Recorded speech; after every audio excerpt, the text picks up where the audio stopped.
Hey, Oakwood small groups. Hey, I'm glad that you're gathering together tonight, and we're going to look at a passage of Scripture as we are in the Gospel of Mark. But before we go to that, I want to say this. The information that I give you each week, or the video that I do, is always to create discussion. Certainly you can use the 4 questions that we talk about weekly, but I want it to be clear that when we're doing this, it's to build and grow in our relationship with Christ through the Word, and also to grow together. And so as we do that, everything that I give you is to create discussion and to build that relationship with Christ in the story that we're looking at.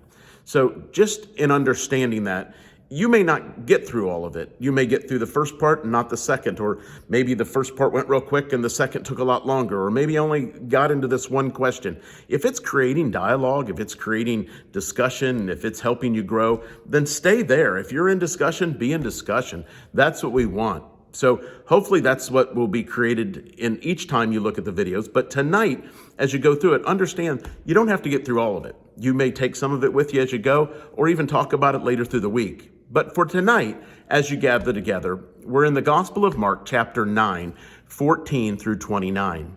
Now, this is a story, as we've talked about in the Gospel of Mark, where there's just a lot of activity taking place, healing, demon possession, things that are happening. And this is one of those stories that gives you every bit of that.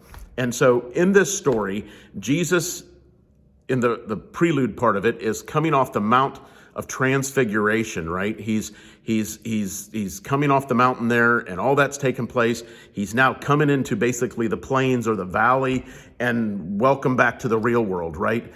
And so there's a discussion with the disciples, a man and his boy, the crowd, and Jesus is coming, and they're going to him, and all this busts loose, and you can just start to see it. I hope that you can feel kind of the chaos that's taking place in what Mark is creating in this story. Couple things just happen in it. They just have the discussion that my boy is demon possessed and the devil's thrown him into the fire, and we brought him to you, which was the disciples, and they couldn't do anything, and so they're just wondering what's going on, and Jesus talks about belief, and the man says this wonderful saying, "I do believe. Help me with what I don't believe. Help me to grow," right? Help me to grow in my belief. But I do believe. And Jesus heals the boy. He sees the crowd coming. He sees that there's going to be a gathering, and he takes care of that situation. Now, this brings up a side question. A couple of times already, if you've been in the Gospel of Mark up to this point, Jesus many times wants to handle it before the crowd gets there. He does something and he's like, "Don't tell anybody." One of the side discussions, if you get a chance, is why did Jesus do that? Why was that so important? Just something for you to cover or think about. Back to the story. When we're in this story, they walk away from it and the disciples say, "Why couldn't we do that?" And Jesus says, "Because of prayer."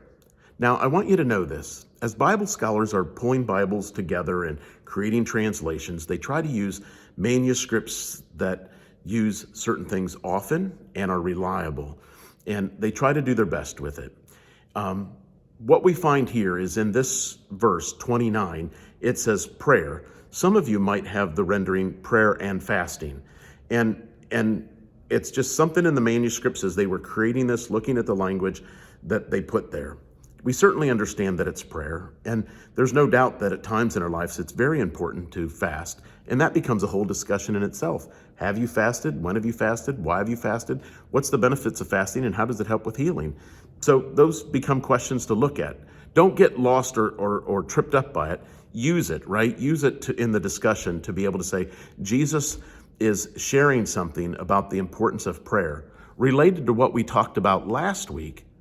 And Jesus going off into a lonely or quiet or desolate place, why is it important for us to have prayer in our life on the daily in the encounters that we see Jesus having and the things that we are often facing?